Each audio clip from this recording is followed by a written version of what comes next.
এই মন্দিরটা চেনে না এমন কেউ নেই। সবাই কম বেশি এই মন্দিরটা সবাই জানে।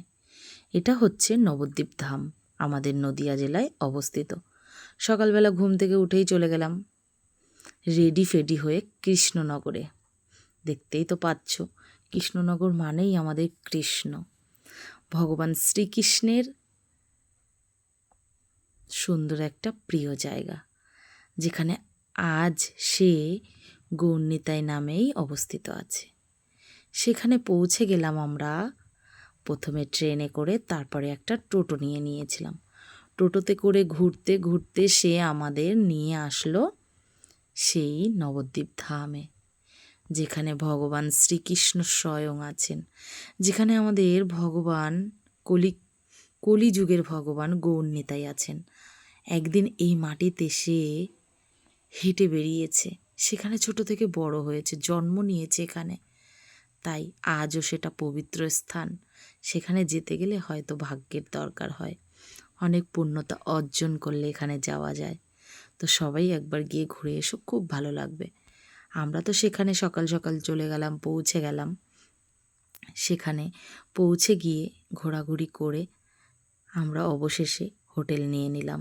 হোটেলে পৌঁছাতে আমাদের অনেকটা সময় অপেক্ষা করতে হয়েছিল। আর আমাদের হোটেলের পাশে খুব সুন্দর একটা ভিউ ছিল, সেটা চোখে না দেখলে বোঝা যায় না। আমার ছেলে তো জানলা দিয়ে হা করে দেখছিল ওই মন্দিরটাকে, কারণ আমাদের হোটেলের একদম সামনেই ছিল সেই মন্দিরটা। আর মন্দিরটা দেখতে এত সুন্দর, যদিও অনেক বছর ধরে সেখানে আজও কাজ চলছে। না জানি কত সুন্দর আরও সে ভেতরে আছে। এখনও আমরা সেই ভেতরের রূপটাকে দেখতে পাইনি, অনেক বছর ধরে ওটা বন্ধ আছে। আর এই দেখো আমাদের জানলা দিয়ে ভিউটা কেমন লাগছে বলো তো, অসাধারণ। তারপরে চলে গেলাম আমরা একটু রেস্ট নিয়ে ঘুরতে বেরিয়ে গেলাম। সেখানে যে কটা স্থান আছে আমরা প্রত্যেকটা স্থান দর্শন করব, কারণ গেছি তো তাকে দর্শন করতে।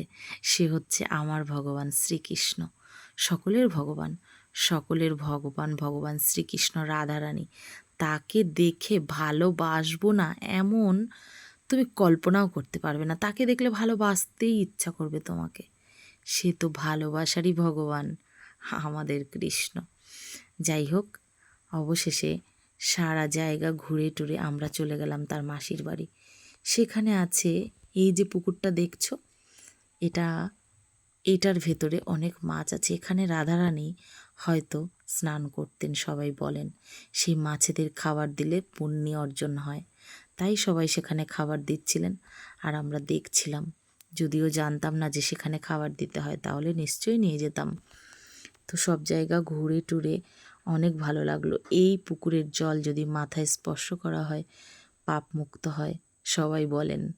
তো যাই হোক, সুন্দর লাগলো দেখতে। ওখানের পরিবেশটা খুব ভালো লাগলো, মিষ্টি মিষ্টি। ওখানে আমরা গিয়ে যেটা অনুভব করলাম, ওখানে সব কিছু কী বলো তো, এই তীর্থস্থান মানেই আমি এটা বুঝি না, সব জায়গায় যেন কেন একটা টাকার চাহিদা। এখানে বেশি টাকা দিতে হবে, তুমি ভাবতে পারবে না টোটোওয়ালাগুলো যে এত বদ বললে আমার কম হবে। তারা চাইলে তোমাকে এখান থেকে ওই 2-4 পা নিয়ে যাবে, তো টাকা দাও। তোমার মাথা তো ঘুলিয়ে দেবে তারাই। একটুখানি রাস্তা বলবে অনেকটা। টোটোওয়ালাগুলো জানি না কেন এরকম, ওদের যে টাকার প্রয়োজন কত হয় ভগবান তীর্থস্থানে, মানুষ সেখানে ভগবানকে দর্শন করতে গিয়ে টাকার জন্যে ঠকে যায়, যেমন আমাদের সাথে হয়েছিল। যাই হোক, সেসব বাদ দাও। ভগবানের কাছে গেছি, টাকা পয়সার কথা ভাবলে হবে? তমাল বৃক্ষ এটা। এখানে নাকি ভগবান শ্রীকৃষ্ণ রাধারানী আসতেন।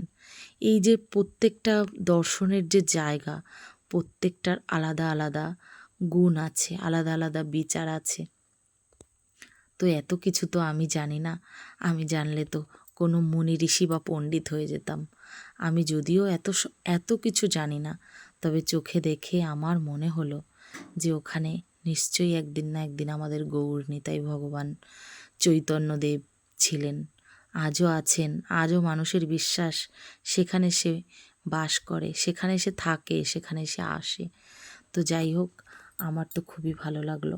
অবশেষে একটু সেলফি টেলফি তুলে, আমি সেলফি তুলতে গেলেই তো আমি বকুনি খাই সবার কাছে, কারণ আমার ভিডিও করা বা আমার সেলফি তোলা এগুলো কারোরই পছন্দ না। তো আমি তো এগুলো করবই যেখানেই যাব, এটাই আমার একমাত্র প্রতিজ্ঞা। তো যাই হোক, বরের সঙ্গে ছবি তুললাম, একটু ছেলের সাথে ছবি তুললাম। পুরো ভিডিওটা যারা দেখছো তাদের অনেক অনেক অনেক ধন্যবাদ। আর সবাইকে জানাই আমার প্রণাম, ভালোবাসা। আমি সাগরিকা, আমাকে সাপোর্ট করো, ভালোবাসা দিও, তোমরা অবশ্যই ভালোবাসা পাবে। আমার ভিডিওটা কেমন লাগলো অবশ্যই কমেন্ট করে জানিও। রাধে রাধে রাধে।